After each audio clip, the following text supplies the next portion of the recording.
9 სამოქალაქო აქტივისტის დაპატიმრებას მოითხოვდა შინაგან საქმეთა სამინისტრო ქუთაისში. ბრალდება უკავშირდებოდა საპროტესტო აქციას, რომელიც იანვარში მოსამართლე მალხას ოქროპირაშვილის სახლთან გაიმართა. სწორედ ოქროპირაშვილია მოსამართლე, რომელმაც მზია ამაღლობელის სააპელაციო საჩივარი არ განიხილა.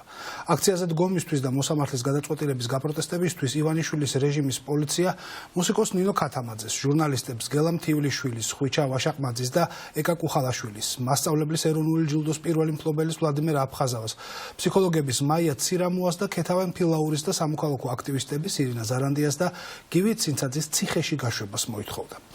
ჟურნალისტი ნინო კეკელია ისაუბრეს იმის შესახებ, თუ რით დასრულდა ეს პროცესი. პროცესი დასრულდა და ველოდით, რომ რადგანაც ითვალისწინებდა ადმინისტრაციული კანონდარღვევის ის მუხლი, რომელსაც ედავებოდნენ 9-ვე პირს, 15 დღიანი პატიმრობა შეუფარდებდა მოსამართლე, რადგანაც უკვე ისეთ პროცესებს ვადევნებ თვალს, რომ აღარაფერია გასაკვირი, არც ის, რომ მსახიობები, ჟურნალისტები, მუსიკოსები ხელოვანების ხედან განსაჟიელი სკამზე და მათ ედავებიან სხვადასხვა კანონდარღვევას და არც ის, რომ მოსამართლე წინასწარ დაწერილი სცენარით და განჩინებით ხელმძღვანელობს. ეს იყო შემთხვევა, როდესაც არ არსებობდა დანაშაულის არანაირი მტკიცებულება, ამის მიუხედავად შინაგან საქმეთა სამინისტრომ ანუ ბრალდებელმა ამ პროცესზე მოითხოვა 5,000 ლარიანი ჯარიმა. ეს შუამდგომლობა დააკმაყოფილა მოსამართლემ და 9-ვე პირს 5,000 ლარიანი ჯარიმა განუსაზღვრა, თუმცა აქ არის ძალიან მნიშვნელოვანი ის დეტალი, რომ ეგრეთ წოდებული სამართალდარღვევა, რომელსაც ამ პირს ედავებოდნენ, ყოველგვარი მტკიცებულებების გარეშე გამოცხადდა სამართალდარღვევად, მხოლოდ იმიტომ, რომ მოქალაქეები შეიკრიბნენ და მას შემდეგ, რაც სააპელაციო სასამართლოს მოსამართლემ მზია ამაღლობელის საქმე არ მიიღო განხილვაში, მის სახლთან საპროტესტო აქცია ძალიან მშვიდობიანად გამართა. შესაბამისად, დაცვის მხარის ადვოკატებიც მიუთითებდნენ, რომ ეს იყო გამოხატვის ფორმა და არ უშლიდა ხელს მოსამართლეს საქმიანობის განხორციელებაში. გენერალ ფილაურის სოფლის ადმინისტრაციულ სამართალდამცავად საქართველოს ადმინისტრაციულ სამართალდამცავად კოდექსის 174 პრიმატურის მეოთხე ნაწილი და ადმინისტრაციული საფუძვლის სახით შეებრძოს ჯარიმა 5,000 ლარის ოდენობით.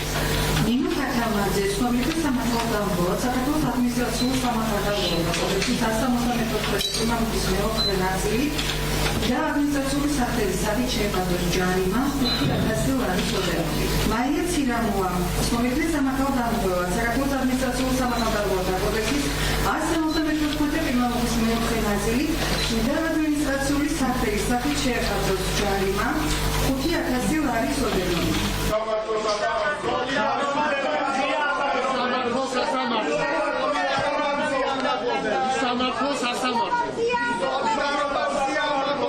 ყველაზე მთავარს თავისუფალს, ყველაზე მთავარს სიტყვას აქვს უფლება, რომ თანაგრძნობის სიმსოში იარსებოს და ჩვენ ერთმანეთის მხარდაჭერით უნდა გავიმარჯვოთ ამ ბრძოლაში. ალბათ მადლობა გვეთქმის, იმიტომ რომ ჯარიმა არ იყო, ჯარიმა გამოიყენეს და არ გამოიყენეს 60 დღე ჩვენს მიმართ, თუმცა ყველას ჩანთები უკვე ჩალაგებული ჰქონდა და მზად ვიყავით ამ ბრძოლაში, რაც არ უნდა სასჯელი მიგვეღო ბოლომდე გავყოლოდით. პოლიციელებიც იყვნენ, რომლებიც არ მოვიდნენ, არ გაგვაფრთხილეს, ამაზეც ბევრი არ მიგვითითეს ამის შესახებ.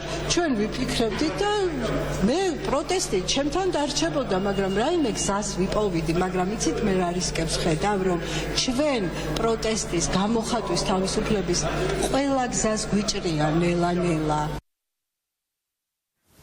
საბოლოო ჯამში ეს სასამართლო პროცესი ნათელი დასტური იყო იმის, როგორც ცდილობს არალეგიტიმური ხელისუფლება აზრისა და გამოხატვის თავისუფლების სრულად შეზღუდვას და ყველას დაკავებას და გასამართლებას, ვინც მონაწილეობს პროტესტში. ამას ემატება გამკაცრებული კანონმდებლობა, რომლის მიხედვითაც განმეორებით ჩადენილი მსგავსი ეგრეთ წოდებული დანაშაული უკვე ითვალისწინებს 5,000 ლარიან ჯარიმას ან 60 დღიან ადმინისტრაციულ პატიმრობას. როგორც გითხარით, ეს პროცესი ქუთაისის საქალაქო სასამართლოში დასრულდა შუამდგომლობის დაკმაყოფილებით მოსამართლის მხრიდან ამ პირებს შეეფარდათ 5,500 ლარიანი ჯარიმა და მოისმინათ მათი კომენტარებიც, რომ იმის მიუხედავად, რომ რეპრესიების ახალი მანქანა აქვს ამუშავებული ქართული ოცნების რეჟიმს, არავინ აპირებს არც პროტესტის შეწყვეტას, არც გაჩერებას, ვიდრე მზია ამაღლობელი და რეჟიმის ტყვეები არ გათავისუფლდებიან.